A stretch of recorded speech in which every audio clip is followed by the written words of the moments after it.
On today's episode of Evolving Politics, I talk with NCGOP Chairman Simmons about the political landscape of North Carolina and the NCGOP Convention.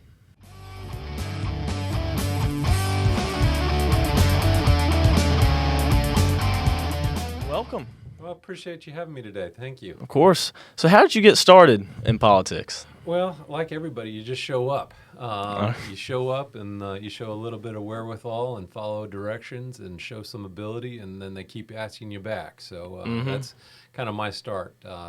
Got started back in, right out of high school, so much kind of like yourself, where, just showing up, helping folks with a couple of campaign activities, and before you know it, you're finding more responsibilities and more opportunities and some really fun and cool experiences, and eventually helping out on some presidential campaigns.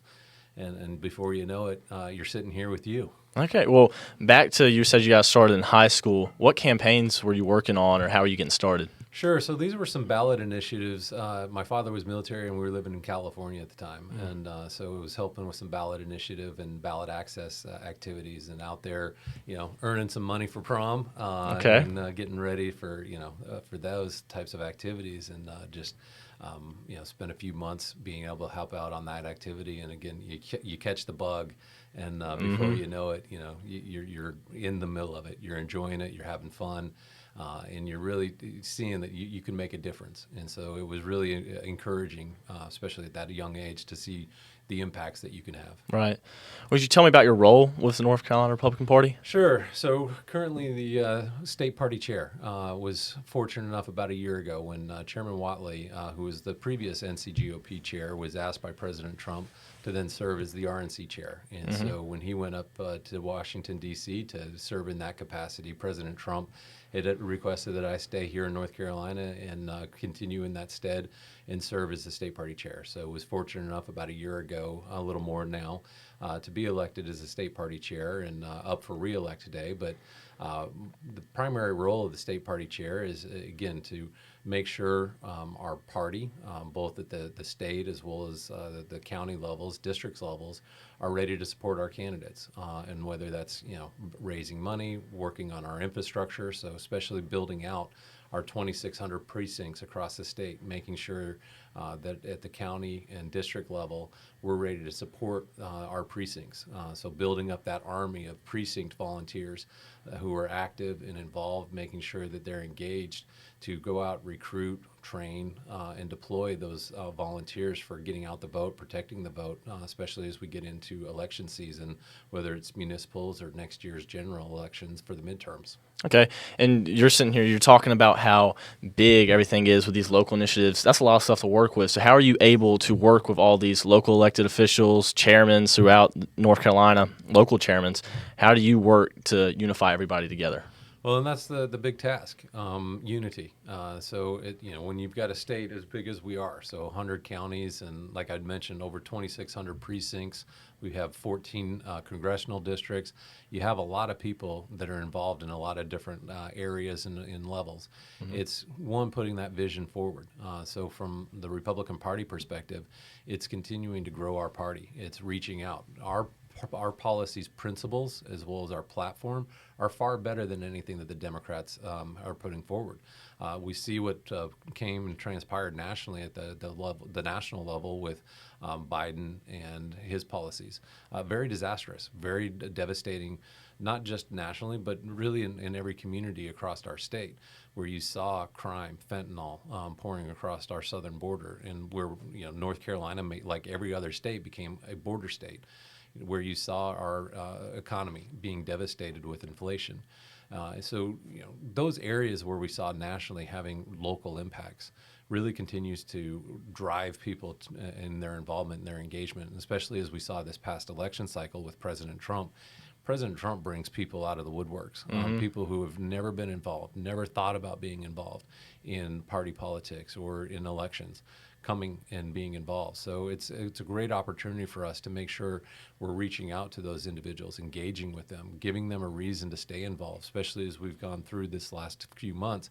What we look at as kind of our reorganizing period of time, where we elect new precinct chairs, we elect new county chairs, district chairs, and then upcoming at our state convention, as we'll go in and elect our party officers. And so this time period is us to be able to organize, reorganize ourselves, and as we come out of state convention, making sure that we're spending that next 12 to 15 months preparing. Again, it's recruiting, training, and making sure at that precinct level we have those individuals at all levels to be able to assist, whether you're working at the polls as a poll greeter, poll worker, poll observer, poll judge, especially making sure that we have those poll workers and poll judges inside that are keeping an eye on the integrity of the elections, but then also those individuals that are helping us get out the vote, reaching out to people, encouraging them to vote, and especially also voter registration over these next 12 to 15 months, continuing to grow and expand the Republican Party, which we've seen a tremendous growth, especially over the last 8 years, where Republicans have continued to grow, Democrats have hemorrhaged on voters, and really engaging with those voters and giving them a reason to stay busy and involved. Okay, and you were talking about how with the Trump voters, he brings a lot of people out of the woodworks. That's true. He's great at getting people to come out who wouldn't usually vote. But how now is the North Carolina Republican Party working to keep these low propensity voters and turn them into active members who are willing to volunteer, do things that wouldn't normally happen in an election cycle without Donald Trump on the ticket? Yeah, you got to give people a reason. And so whether that's the social aspect of our party, especially through all of the various clubs and organizations that we have, beyond just the party infrastructure and organizational side of it, you've got a lot of opportunities in that direction. Again, whether it's our women's clubs, men's clubs, our teenage, our young Republicans, our college Republicans, and as well as whether Hispanic or Black Republicans, and making sure that those gains that we've seen in each of these levels, especially our young voters. You saw a lot of young people coming into the Republican Party and voting for President Trump. We've got to continue to engage them, making sure that they understand the reasons why they voted for President Trump will continue and persist, and making sure that they understand the policies and principles of the Republican Party and how it will benefit them, not just now, but long term.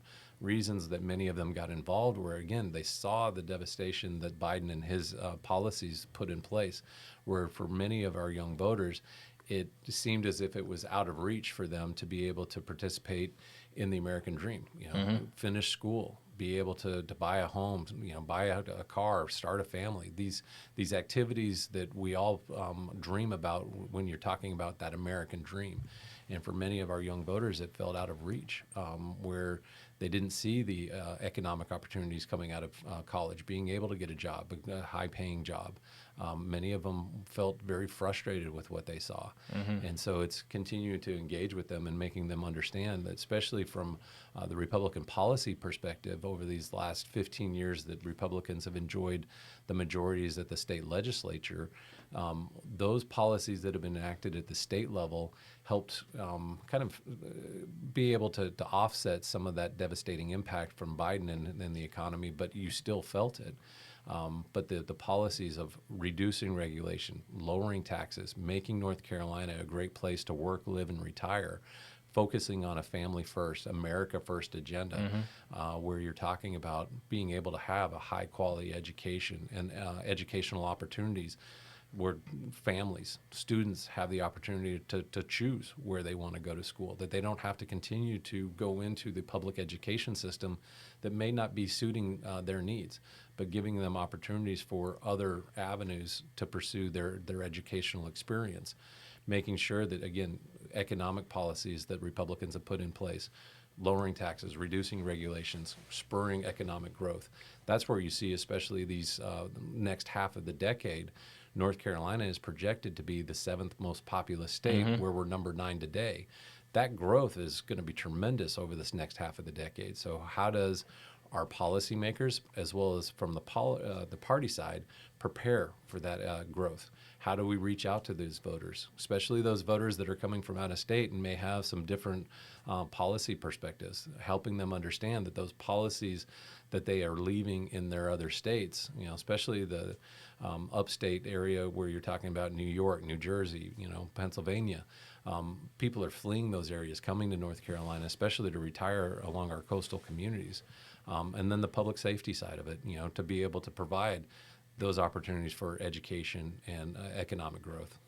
Well, you were talking about younger voters and how they're starting to push towards the Republican Party more. I saw a recent poll, I don't know if you've seen this, the Yale poll, where it was saying that 18 to 21-year-olds, there was the majority of them in the poll were actually sided with the Republican Party. And then older Gen Z voters were more towards the Democratic Party, but not like in past generations. I think it was only a 6% plus towards the Democratic Party, whereas the 18 to 21-year-olds was 14% plus towards the Republican Party.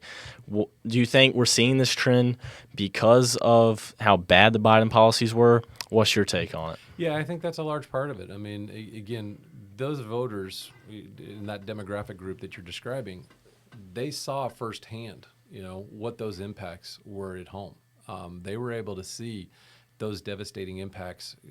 It limited their opportunities, whether it was going into school, being able to afford school.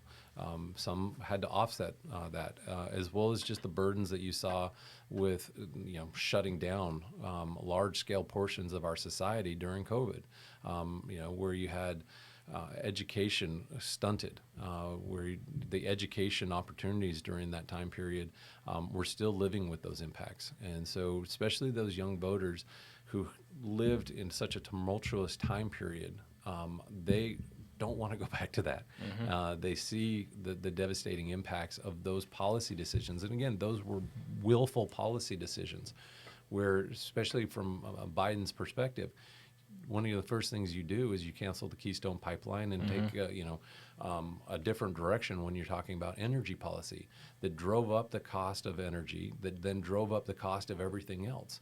So whether you're talking about going to the grocery store, you're paying more every time you fill up a cart. Mm-hmm. You go to the gas station, you're filling up every time you fill up the car. So when you're seeing these daily reminders of the cost of living and that being a direct correlation to Democrat policies, those have a devastating impact on the bottom line as well as the opportunities for young people. Again, when we talk about being able to just go to school or come out of school and what that might provide to them. And so, my experience the day after the election, our headquarters is located right across the street, basically from NC State. Mm-hmm. Election, we get the results, 2, 3 a.m. And so it's a very late night. I'm back in the office by 8 a.m. that next morning, and the first person I see is a young college student asking for a Trump hat. It's like, this is the first election I've ever voted in, first election I've ever participated in, hadn't even thought about voting before. But President Trump's my guy. He's my president. And I'm scrambling. It's like, do I have anything left? It's the day after the election. We've pretty much given everything out. Felt bad, but here's a lone bumper sticker we still have. So, right. But he was indicative of what we saw that election cycle. Droves of young people rejecting the Democrat Party and its policies to be able to pursue something that's going to give them an opportunity to succeed, not just in the short term, but for the rest of their life. And I saw when I was working at the Nash County GOP headquarters, there was a lot more young people getting involved, working at the polls, doing things like that. And I think that they see that he cares about, and the Republican Party is more shifted towards we want to make sure the future generations are better off than where we're leaving things now. And we want to set it up so they can buy houses, get cars. And I think it's finally starting to – younger voters are getting that realization, and it's starting to shift towards that, the Republican Party and Donald Trump. But off of that subject, what do you see – what is the North Carolina Republican Convention? going to look like? Sure. So our annual state convention, it's June 5th through the 8th at the Corey Convention Center in Greensboro, North Carolina. It's a great party. It's a weekend-long opportunity and basically a large family reunion, as large and as sometimes as dysfunctional as any family. But it's always great to see people from across the state, and it's a great reunion. And being able to gather with one another, to be able to discuss the priorities for our party and also the direction of our party, especially as we go into these 26 midterms that are going to be very critical to being able to support President Trump and that America First agenda, making sure that we continue to elect Republicans both at the local level, state level, and national level that are going to be able to support that agenda. And so at the state convention, it's 2,500 plus, Republicans from across the state, great conservatives that come and gather and be able to hear from party leaders, but then also, again, shaping the direction of our party with, choosing our party platform, choosing our officers, and being able to understand where we want to go as a party.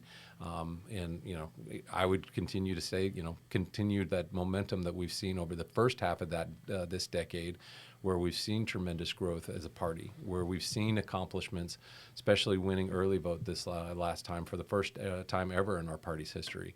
President Trump being able to see the largest victory in his three previous and getting over 50%. So there's great things that we've seen from a party, but there's always more to do, especially as we get ready to go into this midterm election. Opportunities at all levels, and especially at the judicial level, where we continue to see opportunities to elect good judges and follow the law as opposed to mandating from the bench their own policy decisions. And you're especially seeing that with President Trump at the federal level and the judges that he's having to overcome as he's trying to implement his policies that the people elected him to do. Okay.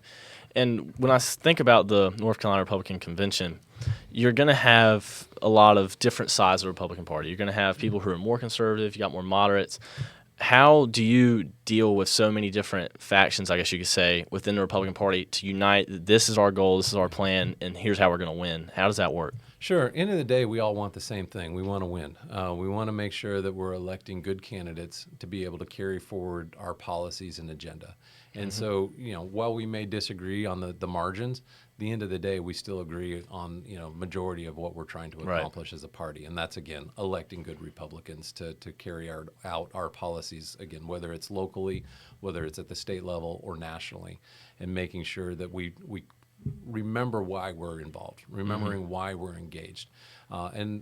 Yes, we will have differences of opinions. Yes, we will have differences of, how we want to go as a party.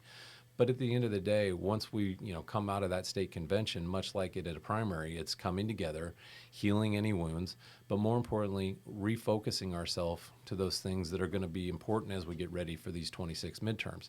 It's continuing to build out our precincts. It's continuing to focus on recruiting, training, and deploying those volunteers. It's focusing on voter registration. It's focusing on candidate recruitment. It's focusing on making sure that we are ready as we go into, again, whether it's the municipal elections this fall or into next year's midterms. We have to be ready as a party because I know the Democrats are doing everything they need to do the same. When you're saying deploying and training volunteers, what does that exactly look like? What are we sending them out to do? What's their job? Sure. So for every election cycle, we need thousands of people to be involved and engaged across the state. And we've talked about it briefly, whether it's getting out the vote. So it's out there knocking on doors, making phone calls, writing postcards, putting out yard signs, standing outside, handing out those palm cards as people go in to vote. There's so many different tasks that need to be accomplished as we get into the election season. And it's no longer just election day, but election season as we're talking about early voting, absentee votes that have to be identified and targeted and reached out to, and then on election day. But then it's also the protecting of the integrity of our elections. So making sure, again, we've got poll observers outside as we continue to see an influx of voting that's happening curbside. So making sure that the activities outside are just as transparent and also in compliance with what state statute and law and the rules say. but then also inside, again, making sure that we have the poll workers, the poll judges, the poll observers inside, making sure the integrity of our elections are taken care of. So there's so many different avenues, there's so many different tasks, and it's identifying those volunteers from across all of our precincts and counties to be involved, be engaged, to be able to help with this great effort. Do the poll judges have to be, do they just have to be trained, or do they have to have a background in law? How does that work? No, so the county parties can put forward these individuals. These are individuals that in many cases, are just diligent individuals. They'll be trained to be a poll judge inside. They don't necessarily need to be grounded in election law, but individuals that can go in, make sure that the execution of the elections are being administrated in a fair manner. Okay. And so it's individuals that can be trained up, and the county board of elections takes on a large part of that, but we would also work with our county parties to make sure that individuals that are engaging in these activities and these roles understand what they're taking on, and more importantly, executing the elections in a fair and transparent manner. Okay. So North Carolina has, urban communities, rural communities, and you kind of see a divide with how they stand. A lot more Republican Party has a more stronghold with the rural communities. Democrats have a little bit more say with the urban area.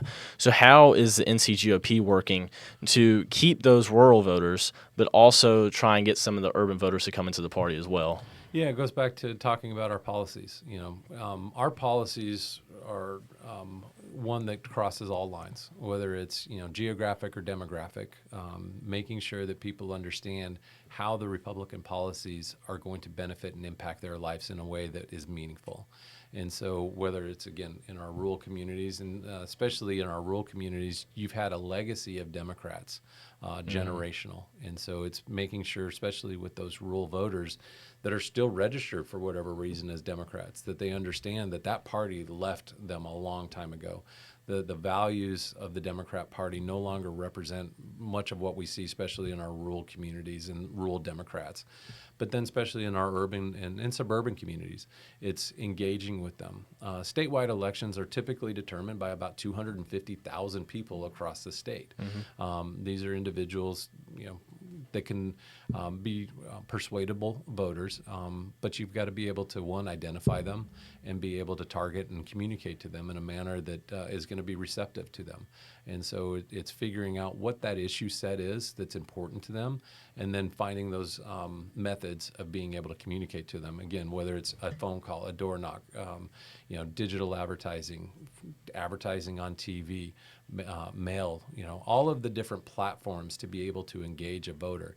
And it typically takes anywhere from 8 to 12 touches, engagements with the voter to be able to get their attention. Right. And so it's that repetition, making sure that those voters are, one, informed and engaged. So when they do have something that actually draws their attention and they respond to it, they go and take action to go vote. Okay. What are your top priorities for the NCGOP? Well, it's much like we've talked about. It's making sure from an infrastructure and structural perspective that we are ready for our elections.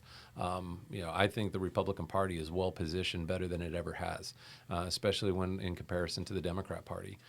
Our infrastructure as well as our structural advantages over the Democrats when we're talking about our voter registration advantage.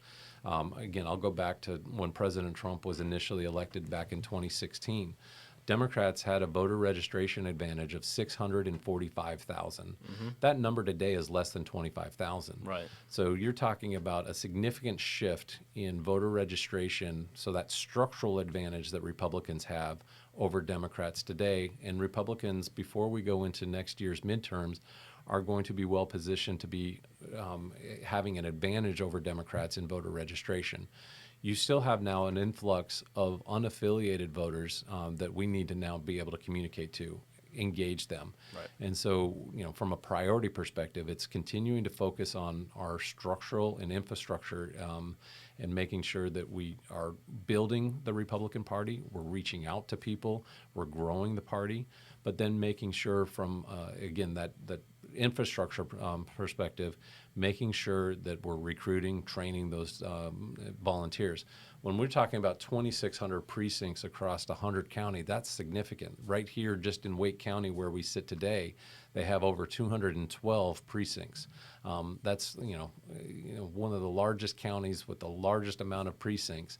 So you've got to make sure that in a county like this or any of our other counties, big or small, that they're ready, making sure that they have those volunteers in each of those precincts and effectively building that army of volunteers to be able to engage with the voters, take our message out, and get them out to vote. So how is North Carolina important to the national political landscape? Well, it's critical. What you've continued to see is North Carolina, from a presidential perspective, is an absolute must-win battleground state for Republicans.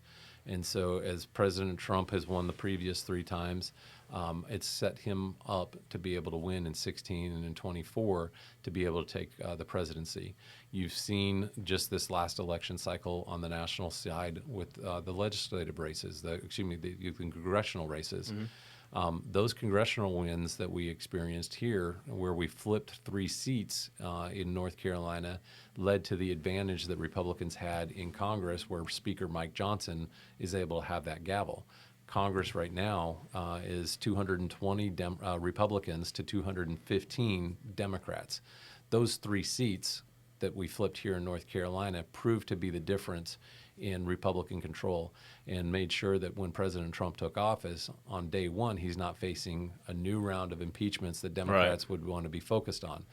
Democrats have continued to show that all they're focused on is Donald Trump. They're not actually focused on policies that are going to help people.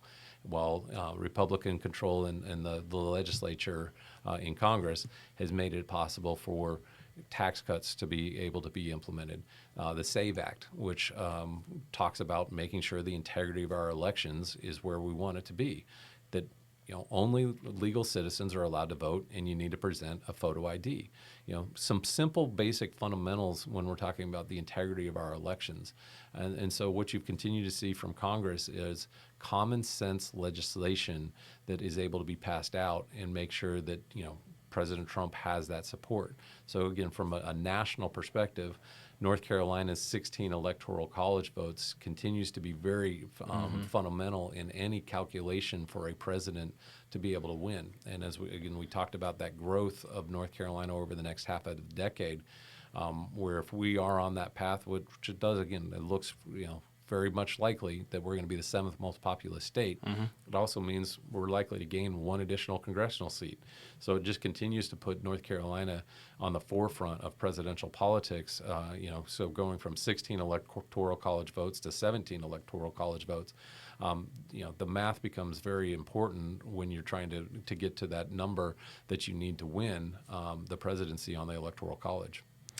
How have you seen the parties change over the years? I think the argument could definitely be made that the Republican Party now brings in a populist coalition, whereas in the past it's been more the businessman-esque type way, where now we have the populist wing. Do you see that change? Do you think it's happening? Oh yeah, no, it's very real. Again, when we talk about President Trump, when we talk about the voter registration shifts that we've seen, that's driven because of the changing dynamics of our party and also its focus, making sure that our focus is on those forgotten men and women, making sure that our focus is on those especially key industries that are going to continue to provide growth and economic engines, not just in when we talk about our rural communities, because again, it's trying to make sure that people in our rural communities have the opportunity to work, live, and retire where they are, that they're not forced to leave those rural communities, especially like yourself, you're going to, graduate and move on to college, being able to come back home and work and live and raise a family in those communities, as opposed to feeling as if you are forced to be able to come into these large metro areas. So it's being able to provide those economic engines where people live. But from a Republican Party perspective, you've seen that growth, not just here in North Carolina, but across the country, where people are coming into the Republican Party from all walks of life. not just rural communities, but again, as we talked about, just from the demographic and geographic, you're seeing growth, on all areas. Again, our Hispanic communities, our Black communities, where people are understanding what the Democrat Party represents no longer represents the values that they do. So when you're talking about a party in the Democrats that is more focused on the green new energy deals, where they're focused on social issues that don't represent the values of our communities, where you're talking about the Republican Party growing, being a party that is more inclusive of what the values of people, of everyday common sense Americans represents. And I mean, earlier I was talking about how we were talking about younger voters coming in, and then I was talking about how they see that Trump and the Republican Party is caring about their future instead of what's currently happening. And I honestly see that a lot now with Trump's economic policies with tariffs. I like the way he described it with it's like a surgery. It's going to hurt for a little bit, but then you just got to wait for the recovery to happen. And I feel like recoveries like that and caring about the future generations and making sure we have jobs in America and that, I mean, it is a national security issue that things need to be made in the United States. We don't have to rely on other nations. So I think younger voters are seeing that and people around the world that he cares about what's going to happen in the future.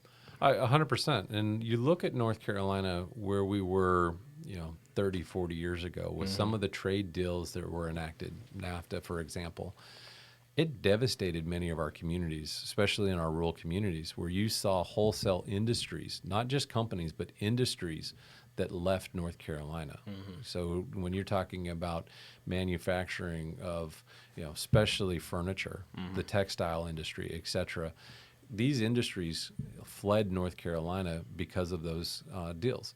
And what you saw then was a real trade imbalance that America encountered over the last 40 years. Donald Trump is correcting those wrongs from those previous trade deals, making sure that, again, yes, we want free trade, but we want equal trade. If you are going to impose tariffs on American products, well, the tariffs that he's talking about are reciprocal, 1-to-1.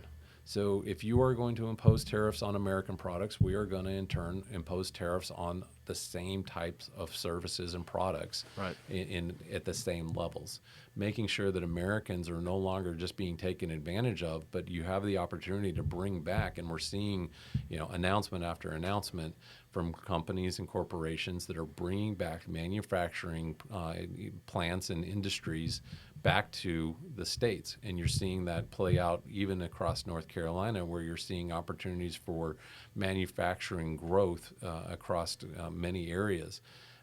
Trade deals that are being proposed, as well as items of growth of existing manufacturing, having the opportunity to travel the state.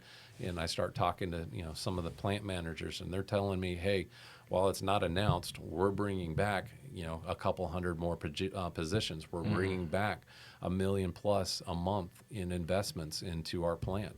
These are the opportunities that you're going to continue to see with President Trump's trade negotiations, making sure, again, America is not being taken advantage of, but you're putting America first when you're talking about his trade deals and his economic policies, which will allow and spur economic growth as you continue to also lower taxes. Right. And as far as North Carolina goes with the economy, as you were talking about 40 years ago, furniture industry was strong and textiles. And then I think it might have been 1998, Bill Clinton signed the bilateral U.S.-China World Trade Organization agreement. And that opened our markets up to China. And once that started happening, I think the furniture workforce and the textile workforce was cut in half in North Carolina in just 10 years from 99 to 2009. All because we opened our markets up to China.